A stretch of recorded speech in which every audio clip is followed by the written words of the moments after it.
What if one cruel sentence at a dinner party shattered everything you thought was love? What if your own husband laughed while others erased you one joke at a time? And what if, instead of fighting back, you simply vanished, only to reappear stronger, louder, and finally free? This isn't just a story about betrayal, it's about rediscovery, about walking away from rooms that dim your light and building your own space to shine. Stay with us as we follow Rachel's journey from silence to sovereignty, because disappearing was only the beginning. The champagne had barely settled in her glass when it happened. Rachel Monroe stood near the long oak table at the back patio of the Monroe estate, her fingers brushing the chilled stemware. Lantern lights twinkled in the trees. Laughter rolled like a soft storm across the vineyard, and the clink of forks against fine china signaled another evening of forced celebration. 60 years of Monroe Wine Estate. A milestone. A legacy. A performance. She had dressed for the part, subtle floral dress, low heels, hair curled just enough. Lucas had asked her to blend tonight. She had complied as always. Guests circled like satellites around the family. Monroe blood was currency here. Rachel, despite being Lucas's wife for 7 years, had never truly held a share. Not really. Then came Samantha, Lucas's older sister, the crown jewel of the Monroe dynasty, dressed in emerald silk and entitlement. She sauntered up to the table where the family sat, wine sloshing slightly as she raised her glass with exaggerated grace. "So," Samantha said, her voice loud enough to slice through the ambient jazz, "if Rachel stopped coming around, I doubt anyone would even notice. She's just Lucas's +1 with fonts." There was a pause, just a breath's worth. Then came the laughter. It started with Richard, Lucas's father, a deep, booming chuckle like someone had told a clever joke at a board meeting. Patricia, the matriarch, laughed behind her napkin. Even Michael, Lucas's younger brother, smirked and shook his head like a high schooler watching drama unfold in the cafeteria. And then Lucas. Lucas laughed. Not a full-throated laugh, but one of recognition, of acceptance. Like the joke was old but still funny. Like he hadn't just watched his wife get publicly reduced to a punchline by his sister. Rachel didn't flinch. She didn't blink. Instead, she raised her glass, met Samantha's eyes, and smiled the kind of smile that didn't reach anywhere near her soul. "Thanks for the clarity," she said. Calm, crisp, final. The table quieted, just for a second. Then Patricia changed the subject, something about the new vineyard blend or the head sommelier's European training. Laughter resumed, but now it skipped over Rachel like a stone on water. She sat for another 20 minutes, said nothing, ate nothing. Lucas leaned toward her at one point and muttered, "She's just kidding. You know how Samantha is." Rachel said nothing, because she did know. She'd known for years. As the fireworks erupted, overhead gold and white trails, marking the Monroe legacy in the sky, Rachel excused herself. She didn't go to the bathroom. She didn't hide in the guest house. She went to the car. Lucas hadn't even noticed. Back at the main house, Samantha's voice rose again, a new story, a new spotlight. Lucas stood beside the wine barrels with his father and a Napa magazine editor, shaking hands like nothing had shifted. But something had.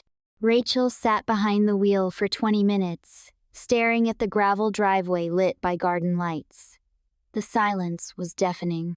1,000 moments flashed through her mind every time she had bitten her tongue, every time she had changed who she was to be acceptable in this family's eyes, every time Lucas had let it happen. The cruelty had never come with claws. It came with smiles and toasts and beautifully phrased dismissals, and now it had come with applause. She didn't cry. She drove, slowly, past the vines, past the oak trees, past the illusion. That night, she didn't sleep at the estate. She didn't answer Lucas's one text. "Where did you disappear to?" She rented a room at a small hotel 12 miles away. ordered nothing, unpacked nothing, and lay on top of the covers in silence. Somewhere between 2 a.m. and sunrise, she whispered to herself, "I'm done. Performing for people who wouldn't notice if I disappeared." The next morning, she checked out with 2 words, "Thank you," her voice steady. Her presence finally, entirely her own. Rachel Monroe hadn't always been the woman who smiled politely while being erased in slow motion. There was a time when her voice filled rooms, when ideas spilled from her like sunlight through glass. Portland had been home then, gritty, creative, electric. She'd built her career there from nothing, clawing her way into the UX design world one freelance gig at a time, juggling odd jobs and overnight projects. She met Lucas at a hybrid conference in Sonoma, an event where wine met design, where creative thinkers and luxury brands collided under the same chandeliers. He wore confidence like a tailored blazer, effortless and flattering. He found her sketching wireframes on a cocktail napkin at the end of a workshop and asked about her process. She laughed. He listened, really listened, or at least he seemed to. They shared a bottle of Merlot that night and talked until the hotel lobby dimmed around them. 8 months later, they were married. Lucas moved her from Portland to Napa Valley, his family's home base and the heart of Monroe Wine Estates. "You'll love it," he promised. Quiet, refined, inspiring. At first, Rachel tried to believe him. She rented a cozy studio above a bakery in downtown Napa and continued her freelance work while adjusting to the Monroe orbit. Their world was different, polished, curated, dripping with legacy. Everything had a purpose. Every flower arrangement told a story. Every table setting was a statement. Rachel had always believed in the power of design, but here, it felt like performance art. She met Gloria, her mother-in-law, at a spring luncheon that resembled a Vogue editorial more than a family gathering. Gloria's handshake was precise. Her gaze assessed rather than greeted. Rachel offered a handmade gift, a leather-bound wine-tasting journal she'd designed and printed herself. Gloria smiled, thanked her, and placed it under her chair like forgotten mail. Samantha was harder. Lucas's older sister had inherited the Monroe sharpness with none of its warmth. She referred to Rachel's UX career as button-moving, and once asked during brunch, "So when do you plan on doing something substantial, like children?" Even so, Rachel tried. She baked personalized cookies for Gloria's charity auction. She helped update Monroe Wine's website pro bono, streamlining the interface, enhancing mobile responsiveness, improving user conversion. No one said thank you. Lucas noticed sometimes. "They're just old school," he'd say, brushing her hair from her cheek. "You're doing great." She wanted to believe him. She started changing. Subtle things first. Her wardrobe softened, more cream, less color. She stopped wearing her quirky sneakers to family dinners. She ordered wine instead of cocktails to fit in. Her voice grew quieter at the table. She became an expert at smiling through. When they bought their first home, a 2-story colonial with ivy and a red door, Samantha asked, "Is that really the best neighborhood for raising a Monroe?" When Rachel landed a regional design award, Gloria murmured, "It's nice you're keeping busy while Lucas builds his legacy." Lucas didn't defend her. He never disagreed outright. He just kissed her on the temple and whispered, "Don't let them get to you." But they did. Rachel's work began to dim. Projects felt lifeless. Her creativity faded.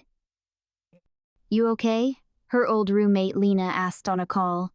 "You don't sound like you anymore." She had no answer. Then, the miscarriage. It was 11 weeks along.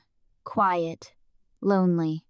Lucas was in Boston on business. She called him sobbing in the bathroom. He offered to fly home, but she told him not to. She didn't want to be a burden. He didn't insist. Patricia sent orchids. Samantha sent a text that read, "Sorry. Hope you're okay. Maybe you should slow down a bit." Rachel didn't reply. Lena did come, though. She flew in from Denver, made soup from scratch, and slept on Rachel's couch for 3 nights. No questions, just presence. The difference broke something in Rachel she hadn't realized was fragile. She thought of all the birthdays remembered, all the dinners cooked, the effort, the smiling, the swallowing all in service of a family who saw her as decoration, not daughter. Still, she tried to recover. That fall, she returned to her work with quiet discipline. She lit candles in the mornings. She kept her planner neat. She told herself she was healing. But the truth was simpler. She was fading. By the time the 60th anniversary party rolled around, Rachel had stopped talking about her projects at family dinners. No one listened anyway. She showed up, stood beside Lucas, and played her role, until Samantha's joke shattered the illusion, until the laughter confirmed everything Rachel had worked so hard not to believe, until Lucas laughed too. Rachel didn't rage. She didn't cry in public, but something inside her, the part that still believed love was enough to endure erasure, curled up and died, and what rose in its place was something clearer, colder, and maybe freer. After the party, Rachel didn't leave right away. She returned to the estate the following morning, packed in silence, and sat across from Lucas at breakfast like nothing had broken. But something had, and she knew he felt it. He kept looking at her like someone who didn't know what they were looking at anymore. "You've been quiet," he said finally, pouring himself coffee like it was a normal Sunday. She stared at him. "You laughed." Lucas blinked. "What? At the party?" Samantha said something cruel. "And you laughed." "It was just a joke," he replied too quickly. "You know how she is." "Yes," Rachel said evenly. "I do. I've always known. What I didn't know was that you'd join in." He sighed, leaning back in his chair. "Don't do this. Not over one comment." "That's how they are. They'll come around eventually." She felt her breath catch, not because of surprise, but because of the exhaustion of hearing the same excuse, over and over. "They've had 7 years, she said softly. "How much longer should I wait?" Lucas didn't answer. He reached for his phone instead, scrolling like the question hadn't been asked. That was the beginning of the end. Not a blowout, not a slam door, just the final confirmation that the house she'd built inside this family had no foundation. Still, Rachel stayed. Another dinner, another fundraiser, another attempt at connection. She worked on a proposal for one of Gloria's nonprofit campaigns, a rebranding concept that would make their mental health charity feel more accessible to younger audiences. It had color, warmth, elegance. She presented it at the committee meeting. Samantha cut her off halfway through. "We already have professionals for that. Let's not turn this into a DIY craft fair." Laughter again. Not as loud as at the party, but sharper somehow. Meaner. Rachel's cheeks flushed. She looked toward Lucas, seated beside his mother. He didn't speak. He didn't flinch. Later, in the car, she asked him, "Do you really think I shouldn't have presented that?" Lucas didn't even look up from his phone. "Samantha runs the branding side. You know that. It's not personal." Rachel gripped the steering wheel. "It's never personal until it's me." He stayed quiet. That night, Rachel sat at her desk, long after Lucas had fallen asleep. She reopened her portfolio, the one she hadn't touched in almost 2 years. It was filled with projects she'd poured herself into once: museum apps, health tech, community tools. She scrolled through them like flipping through memories of a past self. One client had written in a testimonial, "Rachel has a way of seeing what people need before they know they need it." That woman had disappeared. She looked around the room, the framed wedding photo, the vintage wine posters Lucas liked, the pale curtains Gloria had picked out. Nothing here was hers. Not really. In the days that followed, she tried again. One last time. She offered to host a brainstorming session for Monroe Wine's new seasonal launch. "We could integrate some customer-centered UX strategies into your wine club app," she suggested to Richard at dinner. It'd increase retention, he chuckled. That's adorable. But we've got a firm for that. Big guys in San Francisco. And Lucas, the man who once asked her about her sketch on a napkin, didn't say a word. Rachel pushed her plate aside. I'm not adorable, she said, voice calm but icy. I'm a senior UX strategist, not a mascot. The table fell into silence. Gloria blinked. Samantha sipped her wine. Lucas looked up. Rachel, no, she cut in. Let's stop pretending. She stood and excused herself from the table. For the next 2 days, she barely spoke. She worked quietly, cooked dinner, folded laundry. But inside, something had shifted. The injustice wasn't just about how they treated her, it was how she had allowed it. Again and again. She remembered her late-night interview call with Google 2 years ago. They had reached out after seeing her talk at a UX conference. She had made it to the final round. She turned it down, because Lucas said, "You'd be traveling a lot. That's not really sustainable, if we want to build something here, right?" And she had agreed, because she believed she was building something here. Now she saw it clearly. She hadn't been building, she'd been burying. Her voice, her worth, herself. And for what? To sit at tables where her name was barely remembered and her work was laughed off? No more. Rachel didn't cry when Lucas dismissed her idea at the table, or when Gloria changed the subject as if nothing had been said, or when Samantha smirked into her glass of Cabernet like it was a prize. She didn't even cry when Lucas reached for her shoulder in the car and said, "I think you're taking this a little too personally." But later, in the guest bathroom of their house, she sat on the cold tile floor, lights off, knees drawn in, heart pounding, and broke open. No sobs, no theatrics. Just silent tears that slipped down her cheeks and soaked into the fabric of her sweater, as if her body had finally agreed to let go without asking her first. For the first time in her life, Rachel couldn't tell if she was grieving a marriage or a version of herself she no longer recognized. She used to wake up excited.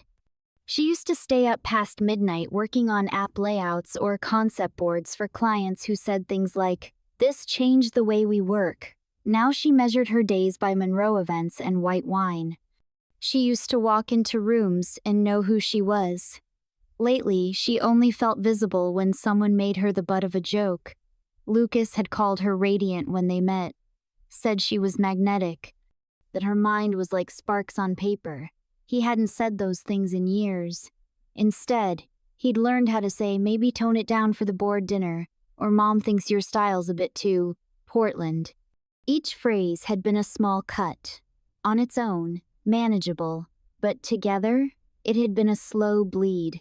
Rachel stood and looked at herself in the mirror. Her mascara had smudged. Her hair, once vibrant auburn, now looked dull in the half-light. Her skin had lost that restless glow it used to carry, the one that came from long nights of creating, building, dreaming. She went to her home office, the room Lucas called the little hobby corner, and turned on her old laptop. It took a minute to boot up. When the screen came alive, she saw folders with names she hadn't read in years. UX, Pitch, Seattle, Google Final Round, Armin Rowe, Portfolio 2019. She clicked through them slowly. Wireframes, branding decks, passion projects.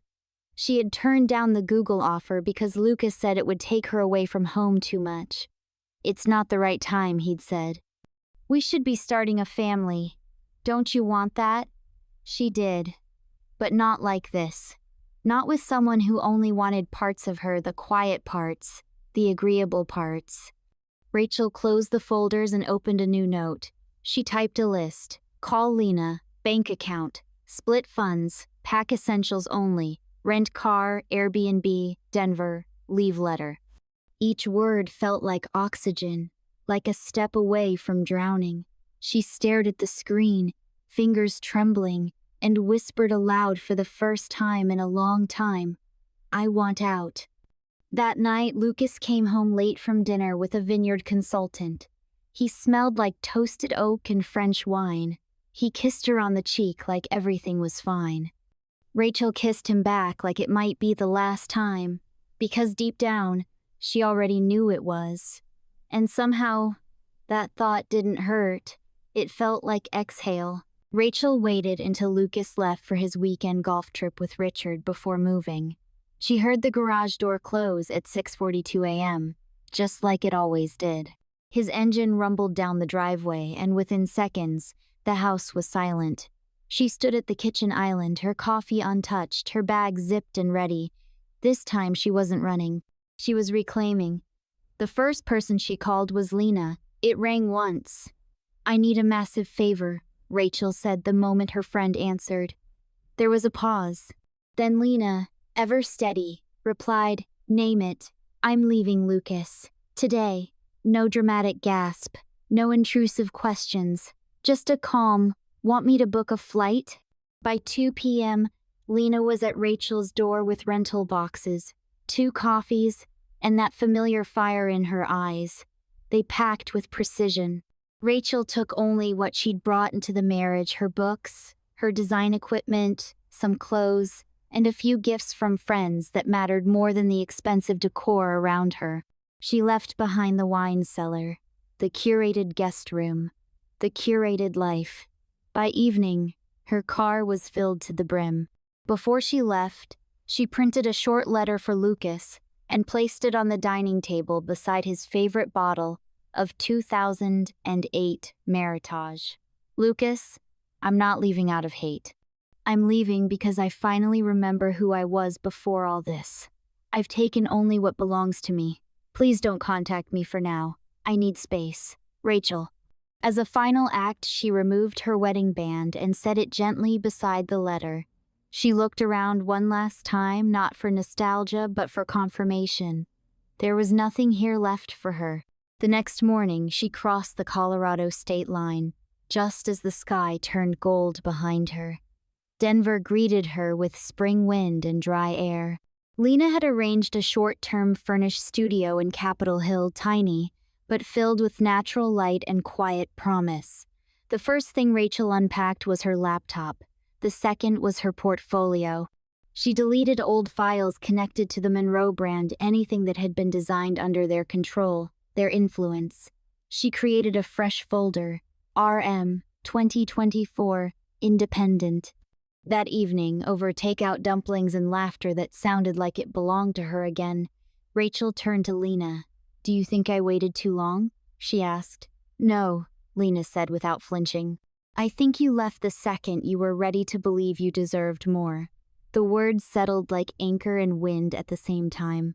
In the days that followed, Rachel applied to every freelance site she used to thrive on.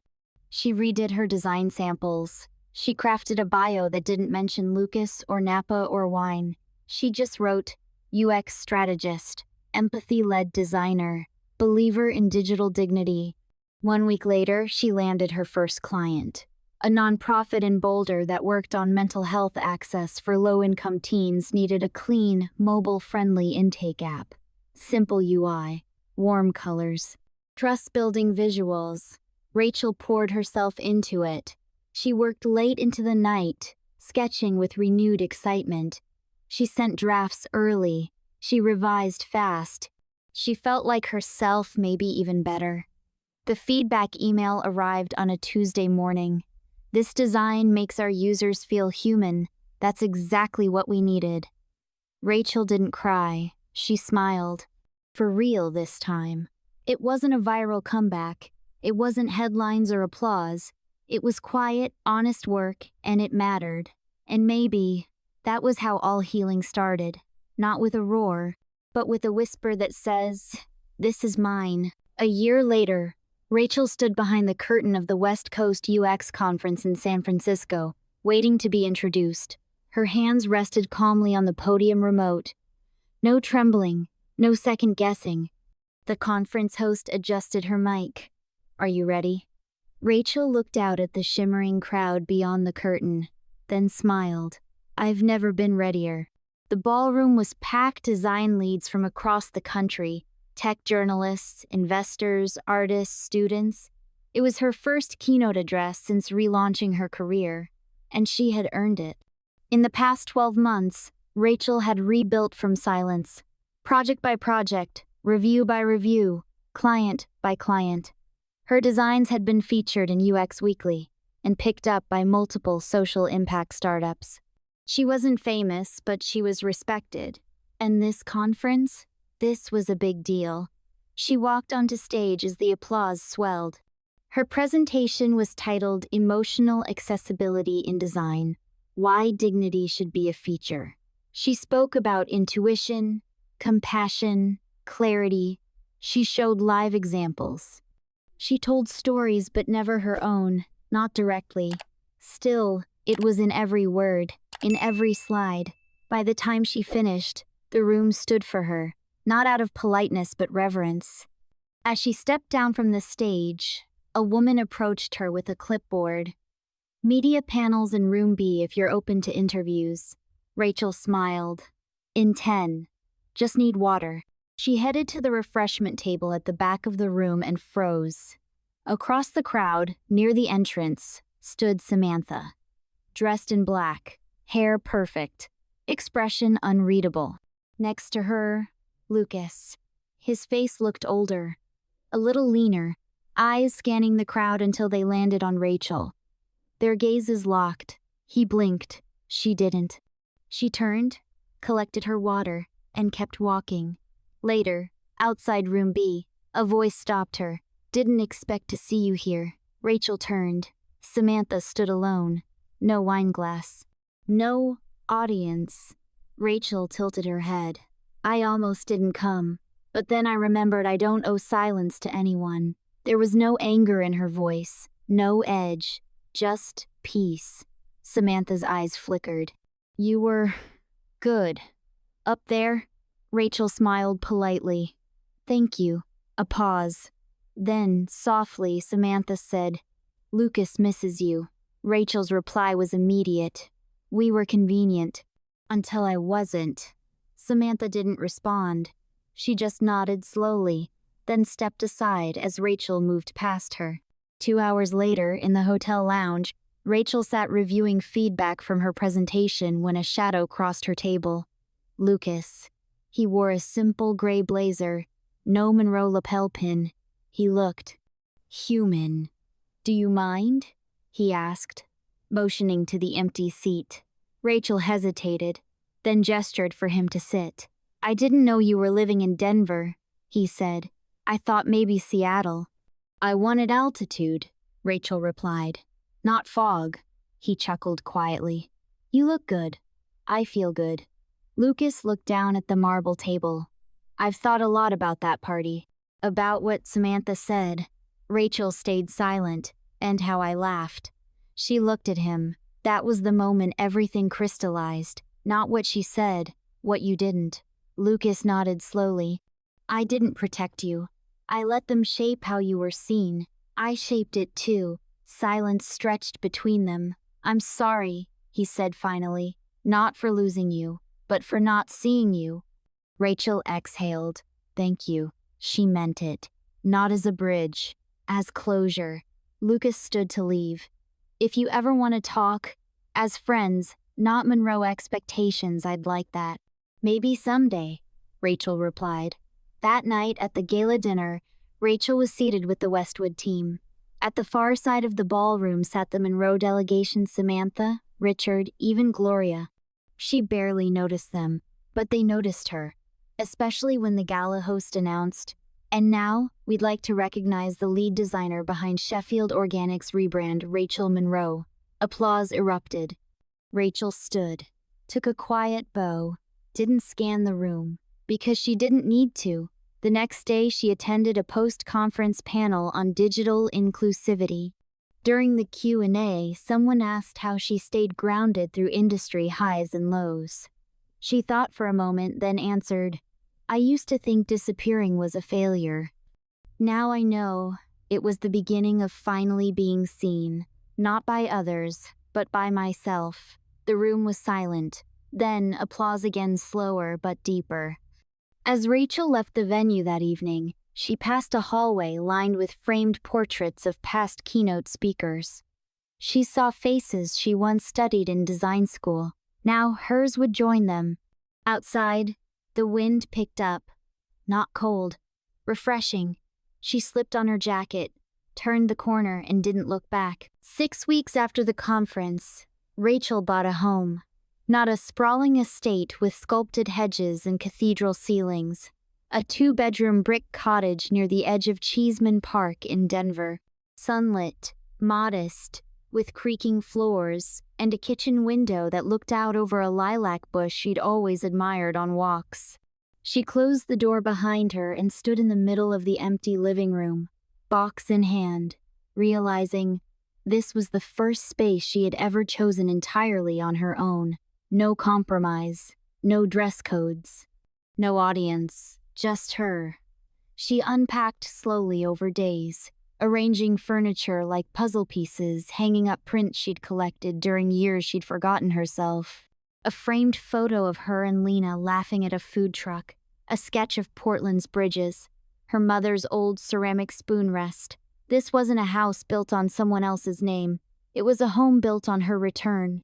Rachel's studio grew too not big, just enough. She took on 3 design apprentices, young, hungry, full of ideas. She taught them not just how to design, but how to hold on to their voice in rooms that might try to strip it away. She drank coffee from a chipped mug. She walked to the park every Saturday. She laughed with Lena until their stomachs hurt. One morning, a message landed in her inbox.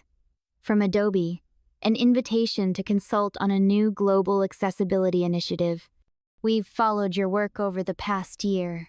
We'd love to hear your perspective. Rachel smiled as she read it, then closed her laptop and stepped outside into the light. There was no rush. She'd respond when it felt right. A week later, at a small design retreat in Santa Monica, Rachel ran into Samantha. The baby bump was unmistakable. She stood at the coffee cart, waiting for a cappuccino, still immaculate but softer somehow. They locked eyes. Rachel didn't flinch. Vanessa, Samantha said, then quickly corrected herself. Sorry. Rachel. Rachel tilted her head, a half smile forming. It's okay. Still getting used to people remembering who I am. Samantha looked down, hand resting protectively on her stomach. I've been thinking a lot about patterns. Rachel waited. I don't want the baby to grow up thinking love sounds like quiet judgment. It was the most honest thing Samantha had ever said. Rachel didn't rush to fill the silence. That's a good place to start, she said finally. No grand apology, no hugging in the rain, just a flicker of human growth. And for Rachel, that was enough. On the flight home, Rachel journaled. Not like she used to planning, perfecting, just reflecting. I thought disappearing would make me invisible. Turns out it made me more visible than I've ever been. Not to the world, but to myself. She wrote about silence, how it could be peace or punishment depending on who controls it. She wrote about identity, how easily it can be chipped away by smiles and expectations. And she wrote about reappearing, not in someone else's frame, but in her own. That night, she sat on her porch under a fading Denver sky, sipping chamomile tea as streetlights flickered on. She thought about Lucas and felt neither regret nor ache. She thought about Samantha and hoped she would break the cycle. She thought about herself and smiled, because she wasn't waiting to be seen anymore. She was fully present, visible, whole.